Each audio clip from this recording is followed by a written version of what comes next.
Assalamualaikum warahmatullahi wabarakatuh. Masih bersama saya di channel Arjana Crypto. Yuhu. Hai. Woi, apa kabar kalian hari ini? Sebagai kalian hari ini luar biasa. Karena market lagi bearish. Wow. Hari ini merah semua ya rata-rata ya. Bitcoinnya wow 22.800. Diikuti oleh beberapa altcoin yang melempem banget. Dan jelas banget sangkut, saya belum kejemput apa-apa. Apalagi di Shiba Inu, Fortu, Dogecoin, Ethereum, BNB, Cardano, Tron, dan beberapa altcoin lainnya ini gila banget masih sangkut semua ya. Tapi memang harus begitu sih. Karena kalau nggak sangkut itu nggak gurih gitu. Padahal mau nangis ini ya. Apalagi udah mau 1 tahun nih di bulan November ini. Nah, persyaratan giveaway kalian bisa cek langsung di grup Telegram Arjana Crypto karena di sini banyak banget nih hadiah yang bisa kalian dapatkan dari kami.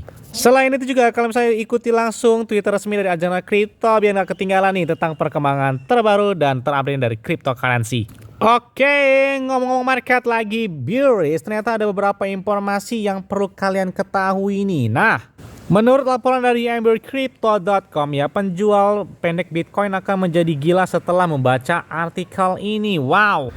Raja cryptocurrency atau Bitcoin mengalami penurunan besar-besaran dalam harganya pada bulan Juni ketika pasar kripto jatuh dari 2022 ini sampai dengan 17 ribuan sampai dengan 18 ribuan US dollar. Namun segera setelah itu Bitcoin kan memperoleh tren naik yang stabil ya selama 2 bulan setelah keruntuhan tersebut. Bitcoin bahkan juga berhasil ketembus sampai dengan 25.000 atau 24 ribuan lah ya, memberikan harapan untuk beberapa kenaikan yang sangat besar.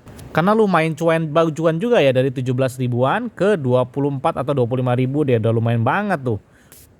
Apa yang terjadi ini ya? Ada seorang investor crypto whale yang berbasis di Chicago dengan tweet mereka yang terbaru. Mereka ini telah men-tweet bahwa mereka mengharapkan kehancuran pasar Bitcoin. Nah, menurut hal tersebut, divergensi bearish itu berbentuk pada grafik di Bitcoin. Yang mana itu menunjukkan penurunan harga yang sangat sudah dekat. Sementara banyak yang memiliki pendapat berbeda. Dan tidak juga banyak yang bersependapat langsung dengan crypto whale tersebut nih ya. Tapi menariknya ya, beberapa metrik menyoroti kebalikan dari prediksi crypto whale, katanya bakal malah ngebul, bukan malah makin hancur ya. Setelah mereka keluntuhan di tahun 2020 ini banyak banget insiden yang membuat calon investor itu tidak percaya tentang cryptocurrency adalah ketika apalagi keruntuhan di bulan Mei dari Terra Luna yang kehilangan lebih dari 45 miliar US dollar akibat keruntuhan stablecoin Terra Luna dan token Terra Luna. 1 bulan selanjutnya, 1 bulan setelah kejadian tersebut, Bitcoin ngedrop sampai dengan 17 ribuan. Ini gila banget.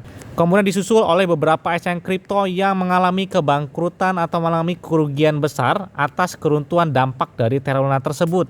Bahkan selanjutnya ada perusahaan Celsius yang juga mengalami kebangkrutan yang sangat signifikan banget. Oke, kalau kita lihat di sini data di Glassnode menunjukkan bahwa saldo Bitcoin di bursa mencapai level terendah dalam 4 tahun, menunjukkan keyakinan investor terhadap penahanan yang terjadi. Namun, jumlah alamat Bitcoin dengan saldo 0,01 yang berada pada tren naik yang konstan itu menunjukkan penurunan pada akhir-akhir ini. Jadi semakin berturun ini ya. Kalau kita lihat juga di sini untuk menambah data di atas ini, pekan lalu itu persentase pasokan keuntungan Bitcoin juga mulai meningkat, memberikan harapan bagi investor karena naiknya sampai dengan 25 ribuan lah ya kurang lebih ya. Pasokan Bitcoin dalam laba mencapai level tertinggi 3 bulan sebesar adalah 62,03% itu selama di bulan Agustus ini. Jadi sejak mereka mengalami keruntuhan yang sangat dalam banget di tahun 2020 ini harganya di atas 17 ribuan. Tapi ada yang mengalami untungan sampai dengan 62,3%. Nah, melihat beberapa grafik dari Bitcoin menunjukkan bahwa setelah berada dalam tren yang sepertinya bagus, nyatanya di awal minggu kemarin terjadi koreksi yang lumayan ya setelah Bitcoin mencapai 25 ribuan US dollar. Bahkan ini ya, pemegang atau penahan Bitcoin yang dalam waktu jangka panjang telah mengeluarkan atau melakukan penjualan sebanyak 150.000 Bitcoin sejak keruntuhan Terra Luna di bulan Mei kemarin. Oh, kemudian setelah sekian lama si Dokon menghilang, akhirnya dia baru menunjukkan lagi wajah mereka ketika mereka melakukan wawancara yang dilakukan oleh Coinex tersebut. Ada banyak sentimen negatif terhadap kemunculan Dokon tersebut ya, dengan spekulasi bahwa percaya bahwa Dokon juga mendapat keuntungan dari keruntuhannya stablecoin Terra Luna maupun token Terra Luna. Nah, menjawab spekulasi tersebut, Kwon keluar dengan secara eksplisit mengatakan bahwa dia tidak pernah mempersingkat cryptocurrency dalam hidupnya. Dia juga tidak mendapat untung dari jatuhnya Terra Luna, dia bilang di sini ya.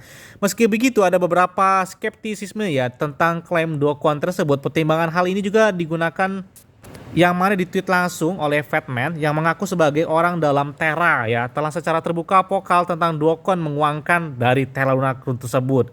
Dan di salah satu tweetnya, pengguna bahkan menjelaskan bagaimana Kwon tersebut melakukan peristiwa keruntuhan Terra Luna tersebut. Meskipun Do Kwon masih menyangkal semua klaim ini, dia masih ragu untuk kembali ke Korea Selatan dan menghadapi beberapa yang sepertinya proses penyelidikannya masih berjalan yang dialami di Korea Selatan karena pegawai atau karyawannya dari Terraform Lab itu nggak boleh keluar luar negeri dari negara Korea Selatan tersebut. Katanya si Do Kwon ini saat ini berada di negara Singapura. Karena sebelumnya bukan hanya Do Kwon saja yang sudah pergi dari Korea Selatan, dan mereka juga ada tim hukumnya yang juga akhirnya meninggalkan semua masalah tersebut. Nah, meskipun Do Kwon telah meninggalkan Korea Selatan, penegak hukum Korea juga telah mengirimkan beberapa pemberitahuan kepadanya untuk hadir di pengadilan. Menariknya juga nih ya, si Do Kwon ini kini telah melengkapi dirinya dengan satu set pengacara baru dari firma hukum Korea Selatan untuk menghadapi dakwaan terhadapnya. Jadi mereka ini sudah merekrut pengacara baru ya, sebelumnya kan telah ditinggalkan karena mungkin bingung juga ya mau pembelaan dari mana ya. Ini kayaknya makin menarik ini ya, karena katanya orang dalam dari perusahaan Terraform Lab itu juga ikut bergabung ya. Kalau kita lihat di sini, dia pernyataan dia ya. Kami akan bergabung dengan gugatan class action yang diajukan di Amerika Serikat oleh firma hukum International Scott plus Scott. Kami juga sedang mempersiapkan tindakan di yurisdiksi lainnya. Kami menuntut pengadilan yang adil untuk mengungkap semua kesalahan TVL dan Do Kwon dan agar keadilan dapat mengambil jalannya. Nah, padahal nanti bulan September ini ada event besar ini bagi blockchain Ethereum ya. Lebih tepatnya pada tanggal 15 sampai dengan tanggal 16 adalah perubahan proof of stake Ethereum. Sepertinya menarik ya buat altcoin seperti Ethereum nih.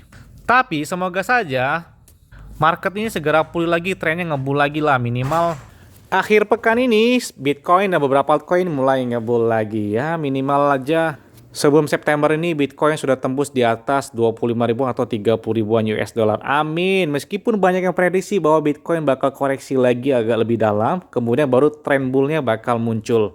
Yes, mungkin itu yang dapat sampaikan kepada kalian semua. Ingat ya, semuanya disclaimer on dan Dior. Kenapa? Karena dari keuangan adalah diri kalian sendiri. Selalu gunakan uang yang aman dan santai.